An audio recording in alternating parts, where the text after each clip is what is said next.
Hey mga kapatid, welcome back po sa Coach Haji Vlog. Thank you po sa mga nag-subscribe at thank you rin po sa mga nagbigay ng views at saka ng tinatawag na comment. Salamat po. Sa mga hindi pa po nagsusubscribe, subscribe na po kayo. Kung mabigat naman po sa subscription, kahit yung like na lang o comment sa baba, buong puso na po ako nagpapasalamat at buong na-appreciate ko na po yun. Salamat po sa umagang ito. Magandang umaga po sa inyong lahat. God bless po sa inyong lahat. At sana pagpalain po tayo ng buong may kapal. Sa inaabot ng programa nito, kung anumang uri ng kultura mayroon po kayo, kung tanghali po, magandang tanghali. Kung gabi naman po ay magandang gabi po sa inyong lahat. Dito po sa aming bansang Pilipinas ay alas 7:35 ng umaga po. By the way nga pala, thank you sa mga nakaka-appreciate po. Kahit medyo yung reaction natin ay mababaw lang. Ako naman po naniniwala naman po na maliit lang po ang aking channel. Pero nagpapasalamat po ako sa mga nakaka-appreciate. Thank you po. Ang tatalakayan po natin sa umagang ito ngayon ay tungkol sa naganap na dalawang hearing. Yun po ang ating tatalakayan dyan sa Senado. Dalawang magkabukod na hearing po yan. Yung tungkol sa budget ng Vice President at doon sa KOJC hearing ng na inatinan ni Sec Abalos, Benor Abalos, na nagkaroon sila ng kaunting pag-uusap doon. Yun po ang ating tatalakayin po. Abot ng lang po ng aking makakaya. Okay po, unahin na po natin yung sa budget po ng OPB, di ba?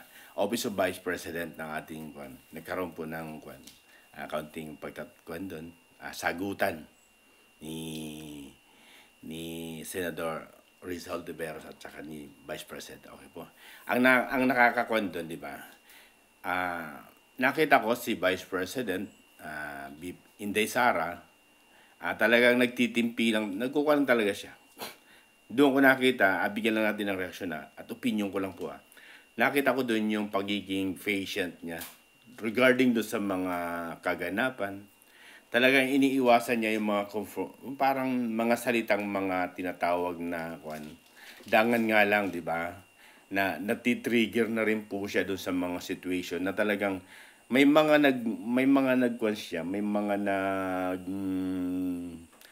content nito regarding sa mga mahuhusay daw, di ba? Alam naman natin mahuhusay sila na nagiging parang pinalalabas nila parang medyo may pagkabastos ang BP Sara. Pero sa aking sariling pananaw, dahil pananaw po nila yun di ba? May kanya-kanya tayong pananaw. Medyo nababasusan daw sila sa mga binitawan ng mga ganong salita. Pero sa aking pananaw naman, nakita niya yung kabastusan o nakita niya yung tawag nito, nakita nila yung sinasabi na sagot ng Vice Presidente. Pero nakita niyo rin po ba yung mga tanong ng ating Senadora Hontiveros, di ba? Sana maging patas lang tayo, di ba? Bagamat sumasagot lang po ang Vice President regarding doon. Kasi tingin ko po sa aking sariling pananaw, nagtitimpi lang talaga siya. Nagtitimpi na huwag magsalita regarding doon sa mga bagay. Pero hindi niya na talaga hindi niya na kayang pigilin. Kaya nakapagsalita siya ng ganon. Regarding kay Marbil, kay Senador Hontiveros, di ba? Ang katunayan niyan, talagang mahinahon ang kanyang mga sagot regarding sa mga tanong ni Hontiveros. Kaya lang, base sa akin hindi naman po tayo pinanganak nung kailan lang. Yung mga banat na gano'n, yung mga tanongan na yun, talagang pampolitika mga tanong yun, di ba? Mga pampolitika, wag niyang gamitin, base sa akin sariling pananaw ko lang po, wag niyang gamitin ang Vice President para bumango siya. Para yung mga tanong ng mga bagay na yan, di ba, magkaroon ng koneksyon. Kasi yung base yung pinagtatalunan dun yung sa books na ibibigay sa mga bata na worth of 10 million ata yan na bibilihin ng Office of Vice President. Almost ganyan ata. Almost million ata ang mapagbibigyan yan na may mga iba't ibang may kasama pang mga bag. Dangan nga lang doon, yung sa libro nga doon, gusto niyong palitawin kasi ni Ontivirus. Risa Ontivirus. Gusto niyang palitawin na ibigay yung figure doon sa kaganapan sa hearing. Ibigay. Mga tanong na ganon. Kasi nga, unang-una, ang sabi ng Vice President, may pangalan po kasi siya doon. Di ba?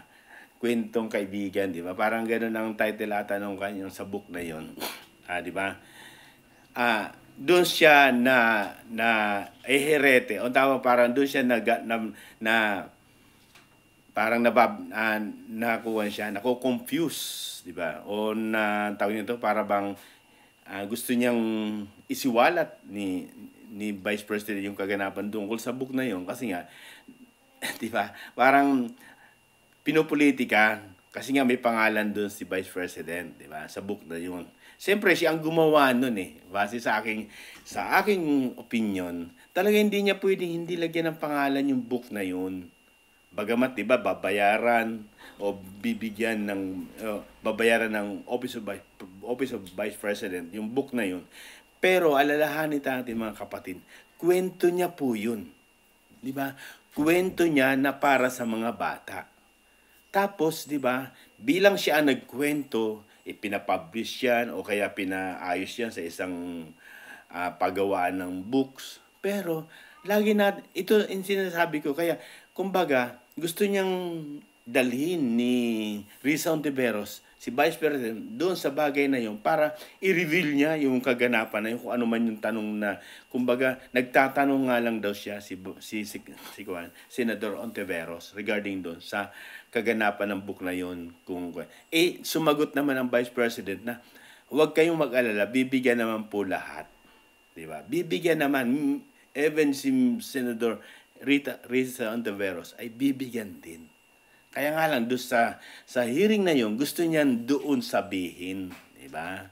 Bakit? Siyempre, nandun yung pangalan eh. Nandun yung pangalan ni Vice President Duterte. Sa book na yun, nakabunga doon. O di ba hearing nga po yun? Nationwide po kasi yan. Di ba? Nationwide na makikita ng buong Pilipinas, ng buong mundo. Kasi, may rami nagko-cover dyan, di ba? Gusto niyang banggitin yung pangalan doon. O, di ba? Para para masabi na, bakit may di ba? Ganun yan. Politika po yan. Gagamitin niya yung bagay na yon sa isang parte ng tinatawag na pang-grandstanding ni Senador Ontiveros. Kasi pag sinabi niya yan tungkol sa kabuuan ng book na yan, lilitaw doon na makikita yung pangalan ni Sara Duterte. Diba? Kaya doon nag-trigger na talaga si Vice President. Diba? Na-trigger na siya doon sa mga party na yun. Na pinupolitika, siyempre nga naman, nabanggit niya rin naman, Vice President, may pangalan siya doon. Pero ang tanong ito mga kapatid, bilang siya ang gumawa ng books na yun, alang ay pangalan niya sa iba. Diba? Ganun lang yan. Diba? Alangan ipangalan niya sa iba. Siya ang nagkwento nun eh. Siyempre, bilang ikaw ang author, ikaw ang naglikha, ikaw ang nag-isip, diba? Ilalagay mo yung pangalan mo doon. Diba? Alangan ilagay mo yung libro, ilagay mo Risa Ontiveros, hindi naman siya nagkukwento doon. Ang naggumawa ng books na yan, si Vice President, diba? Kaya marapat lang na siya ang makalagay na pangalan doon. Ganun lang yan. Ang iniiwasan lang talaga ni Vice President, yung mapolitika regarding doon sa usapin sa hearing na yun. Kasi maririnig at makikita doon sa kuwan na yun, yung pangalan niya, magagamit ni Senador Ontiveros yung tinatawag na pagiging grandstanding. Dito natin napansin mga kapatid, di ba? Itong mga bagay na ito, ginagamit talaga. Bakit? Threat sa kanila si Vice President. Sa kanilang mga preparasyon. Di ba? Pero yung Vice President, nagtatrabaho lang ng tahimik. Pero ginagawa ng issue. Bakit? Siyempre, mayabong ang bunga niya eh. Kaya ginagawa ng kwento. Para lang mapag-usapan sa hearing na yon, di ba? Ganun lang kasimple po mga kapatid yun. Grandstanding yan ni Ontiveros, di ba? Pang-grandstanding niya yan. Bakit? Masasabi makakuha doon yung pangalan niya. Bakit nakalagay doon? Hindi na kailangang pag-usapan yun mga kapatid eh. Kung ikaw, Di ba? Matalino ka naman eh. Di ba? Kung ikaw mismo ang gumawa, bakit ibang tao ang ilalagay? Napaka-common naman, di ba? Oh. Pero bakit gusto nilang i-reveal doon? Kasi nga, nationwide po yun. Televised nationwide. Di ba? Gusto nilang dalhin sa isang parte para makita yung tinatawag na, di ba? Bakit kailangan may pangalan? Di ba? Kasimple lang ng mga kapatid yan. Pinupolitika siya. Kaya sinagot niya, huwag niyo akong politikahin. Di ba? At naganap na nga po yung mga bagay na sagutan na talagang buong-buong binalatan siya ni Vice President. Ganun lang dapat talaga. Sumasagot na, nagsasalita na ang Vice President. Buong-buong binalatan siya ni Vice President.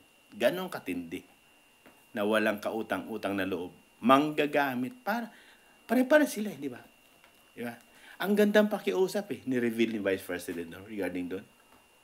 2 beses nang natalo ang Risa Ontiveros. Di ba? Nakiusap kay Vice President na tulungan. Ito naman maali dahil maganda ang kahit dilawan, ginawa ng paraan. Pinakiusapan niya sa isang congressman na tulungan ito. Tulungan niyo po kahit count just ang party para lang ba, di ba? Pero pag-upo ng manalo na, binakbaka na. Di ba? Ang matandang Duterte. Sabi nga ni Vice President, kasi sabi ni Senator, di ba? Yung attitude ng ating resource person, hindi ko maintindihan, sabi ni Senator Ontiveros, di ba? Pero nung binakbakan siya ni Vice President, doon, buong-buong binalakan siya. Ayan, di na siya nakasagot, di ba? Anong klaseng attitude din o ugaling mayroong ganito? Nung manalo na, natulungan na, bumakbak na. Anong klaseng ugaling mayroon niya, di ba? Ganyan katindi, di ba? Kaya nakita natin, nabalatan siya doon ng buong-buo, di ba? Hindi mo sa aking nakita medyo umangat si Vice President doon kahit doon sa sagutan na yon. Bakit? Nakita yung totoong pagkatao ng isang tao kung paano gumamit, manggagamit. Nakita doon. Kaya mga kapatid, tingnan natin yung uri na ganitong klaseng mga tumatakbong senador o tumatakbong mga tao. Di ba? Pansariling interest lang Di ba? Imagine mo, 2 beses makipag-usap, nag-chat pa, nag-follow up pa regarding sa hinihingi niyang tulong. At yung ali naman na Vice President talagang mayroong tinatawag na palabra de honor dahil nasabi niya, sige, tutulungan. Bakit nga ba, sabi niya, bakit nga ba kita tutulungan? Hindi binabakbak, di ba? Parang nasa dilawan siya sa parte. Pero dahil sa wala siyang tinitingnang kulay o ano pa man, ang Vice President, tinulungan niya. Pero anong iginante, di ba? Pagkapaupo, binakbakan na agad yung matandang Duterte. Anong klaseng ugaling mayroon yung ganitong klaseng tao? Di ba? Ito yung sinasabi natin na opportunista at saka manggagamit. Di ba? Makuha na yung gusto, nang makuha na, iniwang ka na. Nakuha na yung gusto, nandun na, umatangin na. Nasaan? Di ba nagbabounce sa kanya yung sinabi niya? Nagbounce. Di ba? Yung sinabi niya itong ating resource person, yung attitude, hindi niya maintindihan, nag-bounce sa kanya. Kaya dapat, yun yung sinasabi natin mga kapatid. Magmalinis ka muna sa sarili mo, wag mong linisin yung ibang tao. Ganun lang. Tuloy, ayan, nabalatang ka ng buo. Kitang-kita yung pagkakakuan mo. Yeah, di ba? Ayan. Nagmarka ba? Oo, nagmarka. Di ba? Nakita ng mga sampay na preview. Anong klaseng pagkatao ito si Risa Ontiveros? Talagang virus. Okay, mga kapatid, nabigyan natin ng pagkakataon. At nabigyan natin ng linaw. Yung tungkol sa ganyang usapin na yan. Yung unang hearing sa Senado na yan. Na pinamumunuan ng ating Senador Grace Poe. Yung pangalawa naman nating tatapik o pag-uusapan, yung pinamumunuan naman ng ating Senador Bato de la Rosa. Okay po. Naganap yung pangalawang part 2 yan Pangalawang pagkakataon na paghaharap ng mga prominente o paghaharap ng mga pulis at dumating yung ating Secretary Bernal Abalos sa DILG. Kita mo kung paano. Ang usapin po kasi doon, kaya kino-question nila yung pagbabasa ng opening statement ni Secretary Abalos. Talagang pero bagamat pinagpatuloy pa rin, binigyan ng pagkakataon ng Senador De La Rosa. Pero para sa akin, ang usapin po kasi doon, hindi naman yon kasi nakabinbin na sa kaso yan eh. Na kumbaga kung nasa kaso na po yan, yung sinasabi doon sa opening statement ng ating Secretary Abalos. Pero ibinungad niya pa rin yon. Pero ang pinag-uusapan lang kasi doon, kung bakit overkill. Diba? Kung bakit overkill yung naganap nung John 10 na halos nilusob ng ilang tatlong batalyon at ayan na mayroong SAP, mayroong CIDG, lahat may drone, may helicopter. Ang pinag-uusapan doon kasi yung tungkol doon kung bakit ganong totoo ba ay kumbaga ini-establish nila kung talagang overkill sa dami ng lumusob kung papaano isinagawa yung raid na yun. Pero dahil sa nagmamagaling din yung ating secretary, yung ibinungad niya yung tungkol sa nangyaring hearing doon kay Risa Ontiveros na bagamat hindi pa nakukuha niya kasi kino-question nila yan eh, 'di ba? Sabi nga ng isang KOGC member, hindi niyo kilala yung nag-aakusa Pastor Kibuloy. Hindi nyo kilala, pero kami kilala namin. Kumbaga, yun ang sabi ng member ng KOJC, si Carlo ata yun. Hindi nyo kilala kung gaano ganito, pero hindi namin i-reveal yan. Dahil kwento-kwento lang yan, na walang kwenta, labang kay Pastor Kibuloy. Hindi nyo kilala yan, pero kami kilala. Bakit? Kasama namin yan. Pero kung maka-align of wording nitong si Secretary doon sa opening statement niya, talagang akala mo talagang apektado, di ba? Bagamat tama naman po yun. Kasi ang pinag-uusapan nito yung pagiging nabiktima yung bata eh. Pero lagi nating alalahanin, totoo ba? Di ba? Allegation lang ba? Mga ganun dapat. Pero bakit ginagawa niya yun? Kasi kanyan, kumukuha siya ng simpatiya sa mga tao. Ganyan ba yan? Ito ba? Napag-usapan na sa Senado yan doon sa hearing ni Ontiveros, di ba? O di ba? Ibinabalik niya doon. Kaya sinasabi ng abogado o mga KOGC o maging si Senador Bato, hindi yan yung pinag-uusapan natin dito. Ang pinag-uusapan dito, yung tungkol kung bakit masagot, kung bakit mayroong reward na 10 million, kung bakit ganong karami yung tropa na pumunta doon, lumusob doon, overkill ba?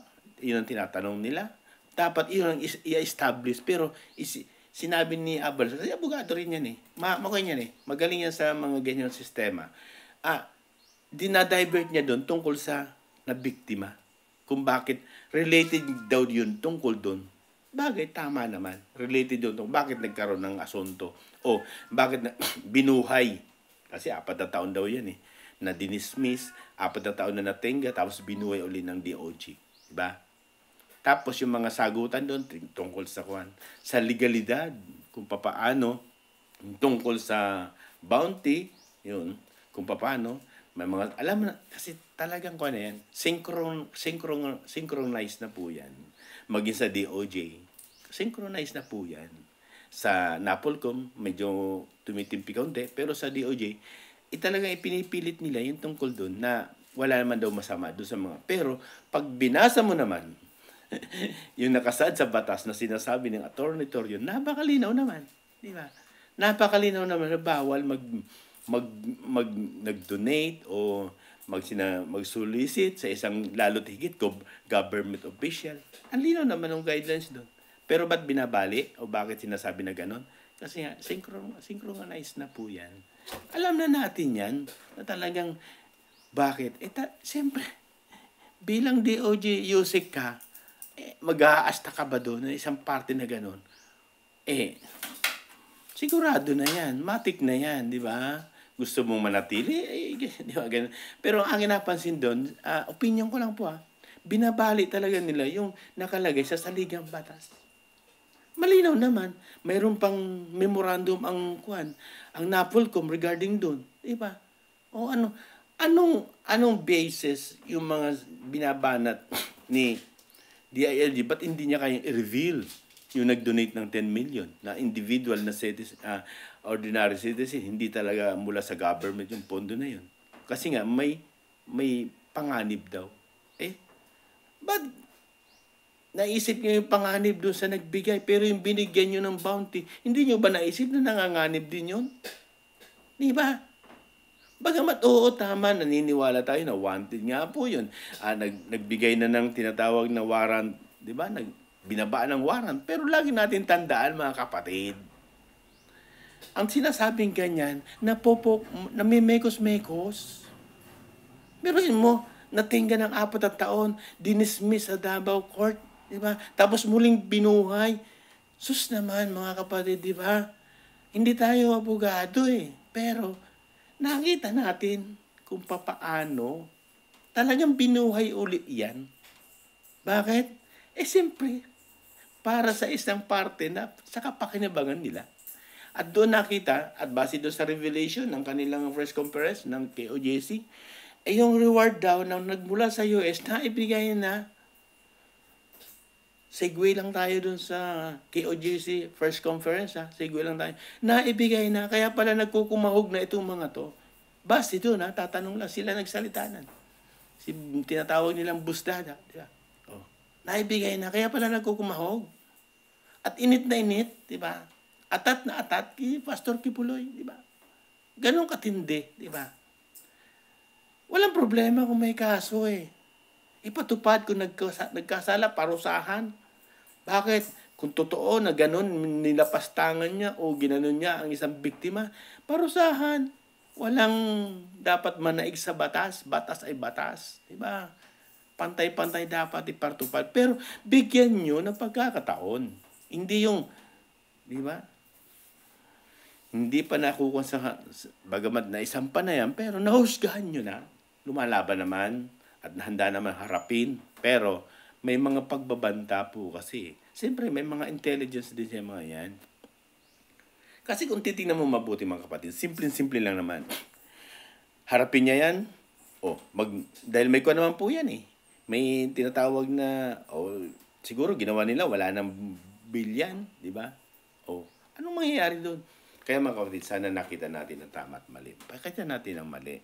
Salamat at nabigyan natin ng magandang opinion. Naway maging maayos po. Lagi kong sinasabi, lagi mga kapatid. Salamat. Pag mali, mali. Pag tama, nandun tayo magkasama-sama. Thank you po. God bless po sa lahat.